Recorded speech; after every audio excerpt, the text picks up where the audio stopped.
Ayan, hello po, shoutout po sa inyong lahat. Nagbabalik ang inyong lingkod, Hasa 26 TV. Ngayon po may reaction video po ako. Ayan, dito kay ano po sa sinasabi po ni Kuya Bal, no? At siyempre po, bago natin simulan, ayan, isang mapagpalang araw po muna sa ating lahat. Ayan. At shoutout po sa The Empower of Woman. Ayan po, ayan Tita Lydia.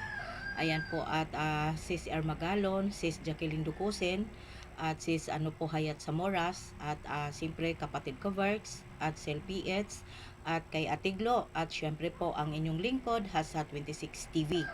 Ayan po, no? At ngayon po, shout out din po kay Ma'am ER, shout out po kay Ma'am Nika, shout out din po kay Sir Win, at syempre po kay Ma'am ano po, Sir Leody, at sa iba pa po mga sponsor na nagsusuporta at nagmamahal kay BNC. At shout out po din sa Team Guapa, Team Warak, Team Labandera, sa ano pa man po ang grupo dyan, shout out po sa inyong lahat. At Team Guapa supporter, shout out po sa inyong lahat.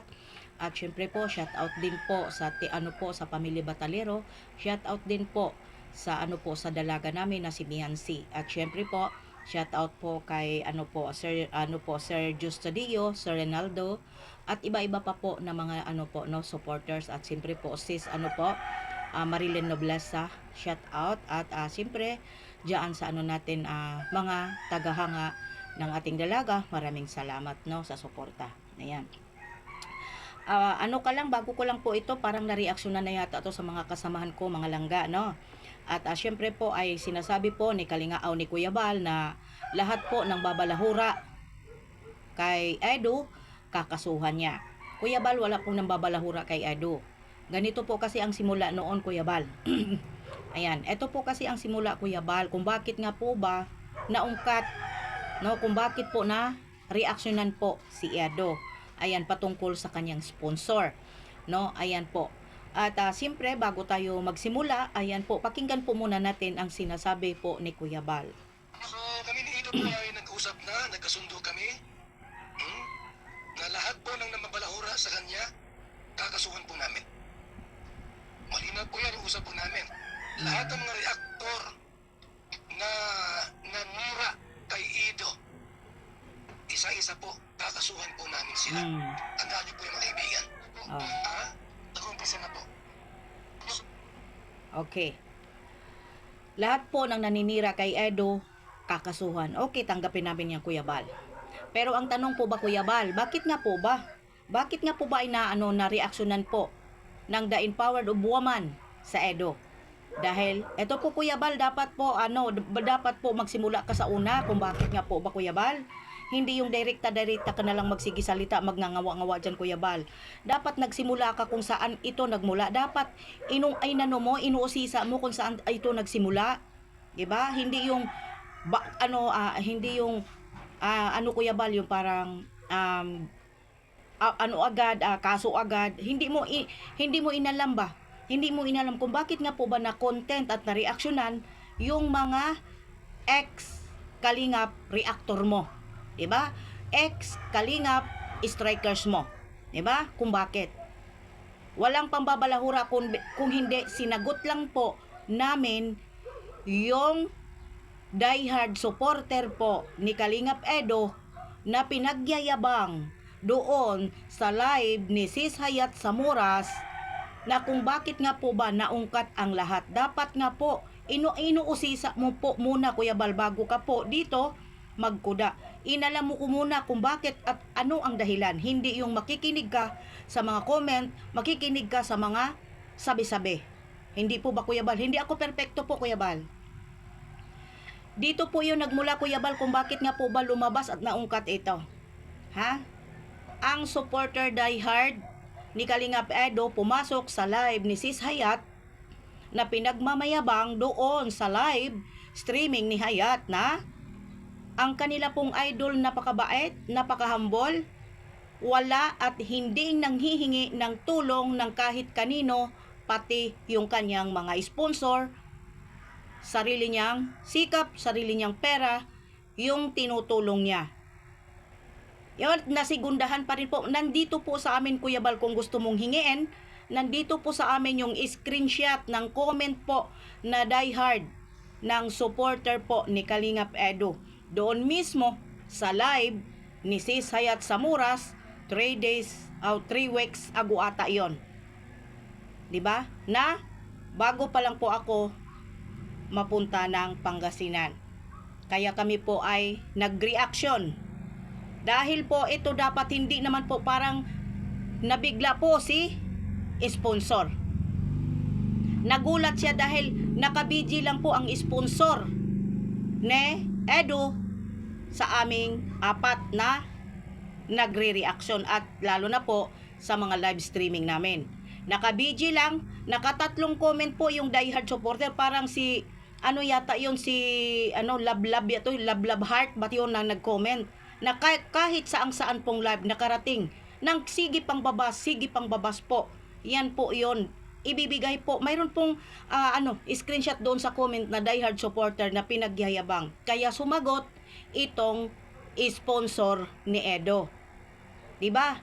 Nasaktan siya na parang sa tingin niya ay hindi naman po yata tama na pinagyayabang nila na si Edo hindi po nanghihingi ng pera, tulong galing sponsor. Kaya napag-uusapan po ito yung sasakyan. Kaya po mayroon po comment si Tita Lydia. Isang comment lang po ni Tita Lydia. 'Di ba? Isang comment po ni Tita Lydia. Ay hindi po. Ha? Nandyan po sa amin, Kuya Bal, kung gusto nyo po. Ha? Kung bakit napunta po sa sasakyan, kung bakit po humaba. Dahil po dinala sa Facebook page ng mga diehard supporter doon po sa page kung saan po ang dami po ng mga supporter ni Edo. 'Di ba? EDSE Edo ng mga Facebook page ng mga supporter ni Edo. Doon yung mga marathoners ni Edo, binitbet yung comment po ni Tita Lydia doon at pinagpipestahan ng kung ano-ano ang sinasabi nila doon. Kaya humantong sa ganito at nakakalkal yung dating issue ni Kalingap Edo na siya mismo po humingi ng tulong kay Tita Lydia dito sa kanyang sasakyan. Di po ba? Hindi to mauungkat dapat, Kuya Bal, kung hindi po kinakaladkad nila yung pangalan doon sa mga Facebook page ng mga diehard supporter ni Edo. Sa totoo lang, hindi naman po talaga si Edo dito eh. Dapat po nung time na yon, imposible active si Edo sa page na yan. Tiningnan namin. Kinakaladkad at may isa pong nagreaksyon. Hindi pa kami ang unang nagreaksyon. Hindi ba? Hindi po kami. Kaya po kami po ay nakapag-reaksyon dahil awang-awa na po kami kay Tita Lydia. Nagkwento siya sa amin. 'Di ba? Walang utos at walang sulsol po, Kuya Bal, ang nagaganap. Umiyak po ang sponsor. Tinanong namin kung bakit. At nabasa namin at pinuntahan namin yung page na yon. Yung comment lang ni Tita Lydia na isa. 'Di ba? Yun po kung bakit naungkat po yung mga dati pang issue diyan kay Kalingap Edo. Tanggap namin po na makakasuhan kami, pero walang pangbabalahura. Sinagot namin yung diehard supporter ni Kalingap Edo, in-explain, pinapaliwanag kung ano nga po ba ang totoo. At naglabas kami ng resibo at bago kami magsalita, bago kami gumawa ng content, kami po ay nakabes doon mismo sa mga katotohanan na si Kalingap Edo po ay nanghihingi po talaga ng pera dito sa dati niyang sponsor. Hindi po kami gumagawa ng kwento, hindi rin po kami sumusobra. Doon lang po kami sa katotohanan kung ano ang sinasabi po doon sa dati niyang sponsor na hinihingian niya ng pera. Wala po siyang sinasabi na kung ano-ano. Sa katotohanan lang po at sinunda namin at pinagtanggol po yung kanyang dating sponsor kasi walang Edo. 'Di ba? Walang Edo. Dapat nga hindi na niya pinalaki. Dapat sa parati naman siyang nag-live ay hayaan na lang po natin. Yes, totoo po na ganito. Isa man lang words tapos na stop, pero hindi pinabayaan ni Kalingap Edo dahil alam niya sa sarili naman po niya na siya po ay nanghihingi po talaga ng pera sa kanya pong dating sponsor para pangdagdag po sa kanyang sasakyan. Hindi po kami gumagawa ng issue, Kuya Bal, at never po namin binabalahura o minumura si Kalingap Edo, no. Sinagot lang po kung saan kami. Kung saan po binabalahura yung dati niyang sponsor. Walang panunumbat yun, Kuya Bal. Wala pong paninira, wala pong pagmumura or pangbabalahura. Wala po. 'Di ba? Kaya lumabas lahat po ng mga dating issue dahil lang din po sa mga panatiko, diehard supporter ni Edo na pinagmamayabang dahil kuno mismo sa live niya nagsasabi siya, kahit may ano po kami, Kuya Bal, may video clip kami na nagsabi si Kalingap Edo na never siyang nanghingi ng pera or tulong sa kanyang mga sponsor. Kaya nakapagsalita po eto yung dati niyang sponsor. Yun po, Kuya Bal, kung kakasuhan man kami na nagko-content kay Kalingap Edo, yes, handa namin po yun harapin. Hindi ka naman makukulong agad-agad. 'Di ba? Sasagot lang kami sa katanungan. 'Di ba? Walang makukulong, sasagot lang tayo sa kung ano man po yung ikakaso ninyo sa aming apat.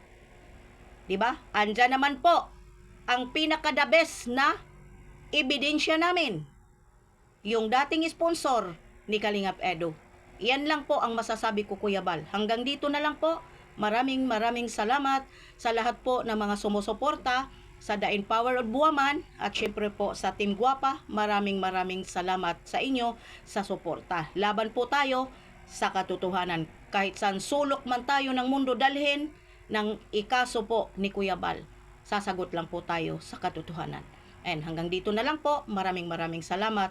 God bless po sa ating lahat.